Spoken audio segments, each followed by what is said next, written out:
Welcome to Coyote Corner. This episode, we'll be listening to Michael Lang tell a scary and gruesome original story, Night Orchid.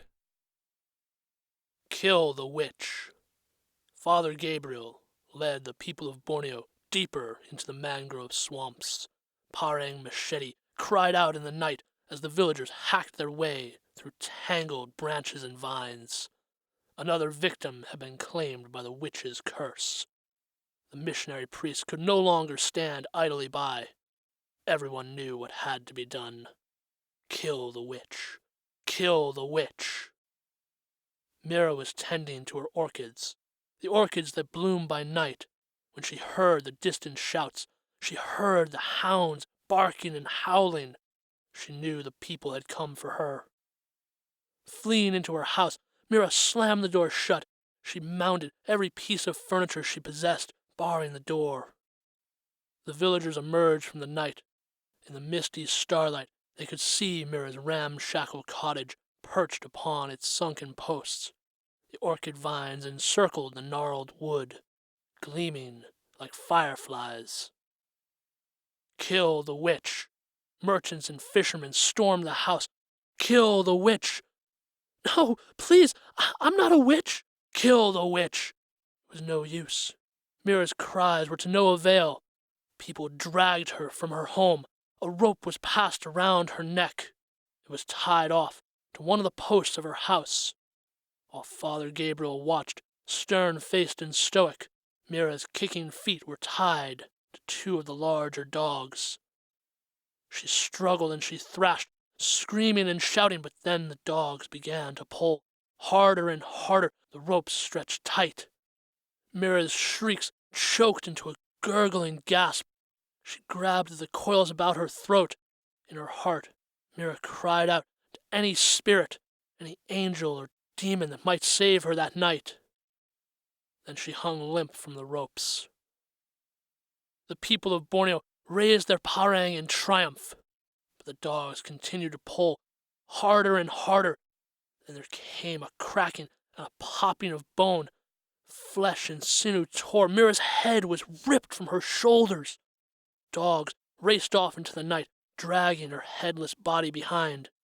But her head hung from the post of her house, blood pouring from her neck, gore and viscera hanging down, gleaming in the starlight like the orchids that bloom in the night. The following morning, the villagers returned to their daily life. But Father Gabriel, he had insisted that the body be brought from the swamp. He stood a lonesome vigil in the mission all through the day, watching over the headless body. He cringed and shuddered with dread every time he looked upon Mira's form. When the sun sank low, he could stand it no longer. I must wrap this body in something to hide this ghastly sight. And so Father Gabriel searched through the coral halls of the mission. But as he searched, he caught the smell of a strange odor and followed it to its source. It seemed to be coming from a storeroom where there was a cask of wine. Don't tell me it's spoiled. Straining with all his might, Father Gabriel dragged the cask from within the storeroom. He began working to pry the lid free. But as he did, he heard another sound, a sound that seemed to be coming from above, a scratching, scraping sound. He glanced about, but the sound had stopped. It was only my imagination. Father Gabriel returned to his task. He pried the lid of the barrel open. His senses were greeted by the pungent smell of vinegar. Oh, an entire barrel has gone to waste. At that moment, there came a clatter from the roof above. Something tumbled from the eaves and fell to the ground. Father Gabriel went running to the nearest window. He strained to see through the gloomy twilight, but he could make out the form of several shingles that had fallen. Then he saw a flickering light, as though a firefly had flittered past the window. Then he saw another, and another. Father Gabriel craned his neck for a better view. Then he realized he was seeing reflections in the window's glass. He turned about, and he froze in place.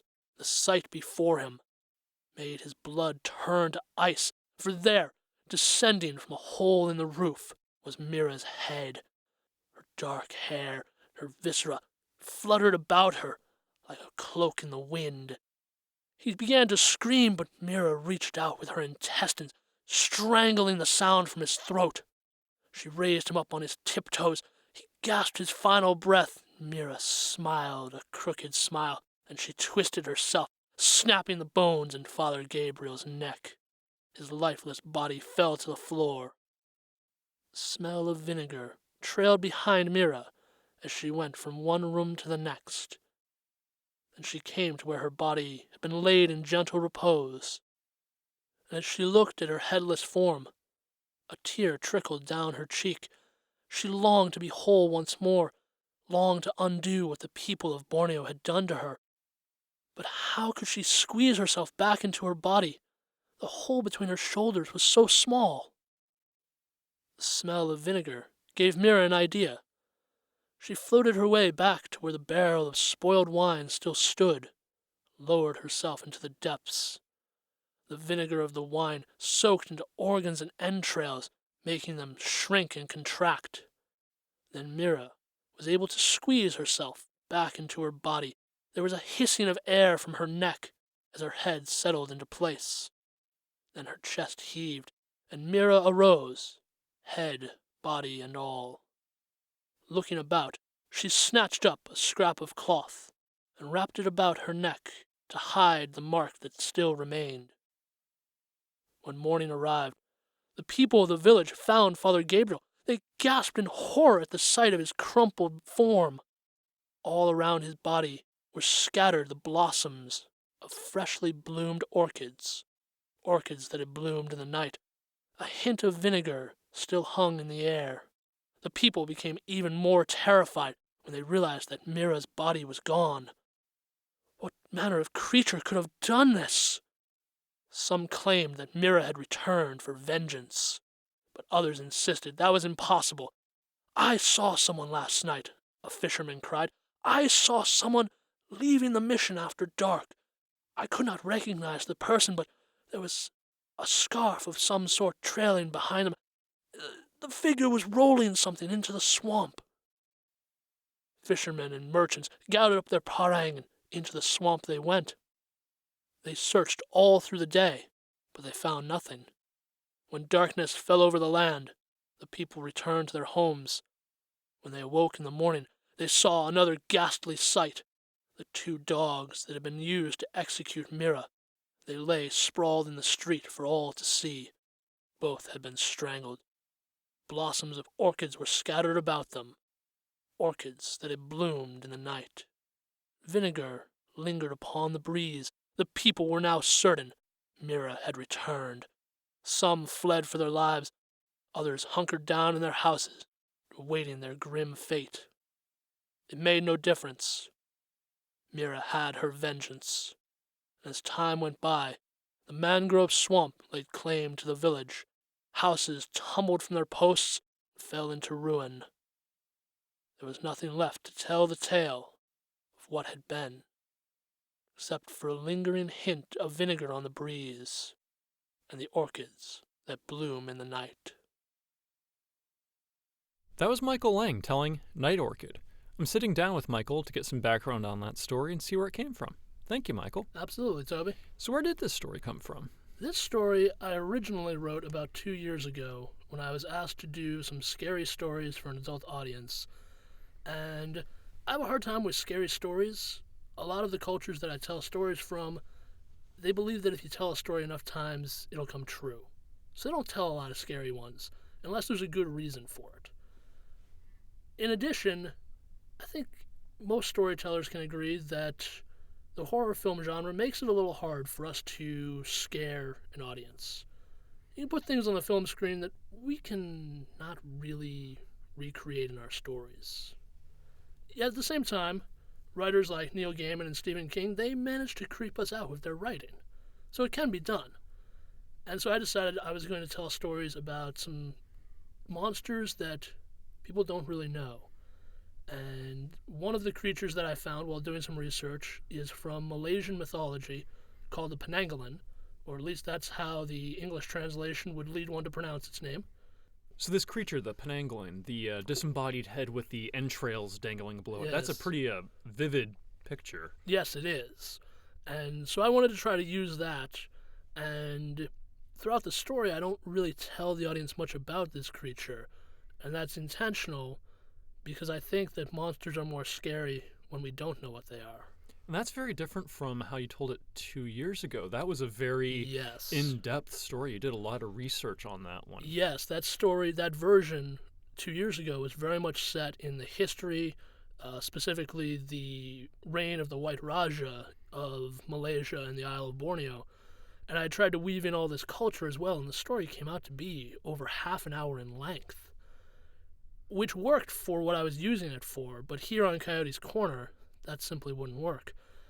And so I wanted to rework this story because I'm also doing some scary stories with it being the Halloween season, and I wanted to revise this story. But in order to do that, I had to trim it down to about a third or a quarter of its original length. That's very different from our normal editing process. Normally Absolutely. we're adding details in, fleshing things Right, out. making things stronger, which inevitably means adding more words, adding length to the story. In this case, I really had to go back to what is the actual skeleton, the building blocks of this story, the characters, setting, plot, beginning, middle, end. What's this story really about in the end? Well, it's really about this woman who is executed in this very gruesome manner and who comes back from the dead for whatever reason, but in true Dumas Count of Monte Cristo style, she goes after everyone who had anything to do with ruining her life. Really, the entire village at that point. At that point, yes, because the entire village was present. And so, to that end, I trimmed everything away from the story that did not fit into that very specific theme, to the point where entire characters were being given the proverbial axe because they weren't necessary. And I know in a recent edit to this one, the fisherman was a character. Yes. He was cut out. Yes. And looking back, there was a romance. There was, the Yes. mistress of the White Raja. You played with her becoming this character, basically murdered for treason. Right. She, in the original story that I wrote, she was the jilted lover who went after the White Raja with a machete, and then she was executed for that. Okay. So really, you boiled it down to its essence, got rid Yes. of, there were a lot of really colorful, a lot of really great details, but why did all those details get taken away? Really, a lot of it was to streamline this story and to simplify it. But it's still a good story. It is. It still works. It still gets the point across, and there are parts of it that I think are a little more disturbing in this one than the original version. Both versions had that gruesome scene of the priest being murdered by the main character Mira, but in the original version, she was being executed for a crime that she clearly committed. And so I think as the audience, we look on someone being executed in this manner for killing someone with a machete a little bit differently than someone who's being accused of witchcraft, especially the members of the audience who know the history of witch hunts and that most of the time these people were innocent. And so here's this horrible thing being done to someone who's innocent. Yeah, and for me, that was one of the more disturbing parts of this tale is Right. we enter this story, we don't know what this person has done. Right. We don't know why these people are Right. after someone, why Right. they're after some woman growing flowers in the middle of the swamp and why Right. she's been What called a could witch. what could she possibly have done to deserve this horrible fate? And that's Uh, left up to the viewer. It is, and I think that there is maybe some of us who hear this story who are actually kind of rooting for Mira when she comes back to kill people. Yeah, take vengeance upon them. They deserve it. For all we know, they do. Could be, and that's kind of an interesting, subtle twist that the edits to the story give us. We Right, we end feel up very sympathetic. rooting for the monster in a way. In a way, we do. All right, well, thank you, Michael. Absolutely. And to our audience out there, thank you for listening. If you want to hear more about Michael's work, hear more stories from Michael, see him live, see where he's out there, check out his website at coyotesinc.com. And as always, don't forget to like, favorite, share this video, subscribe to our channel so you never miss anything that's going on here. Until next time, This has been the Coyote's Corner.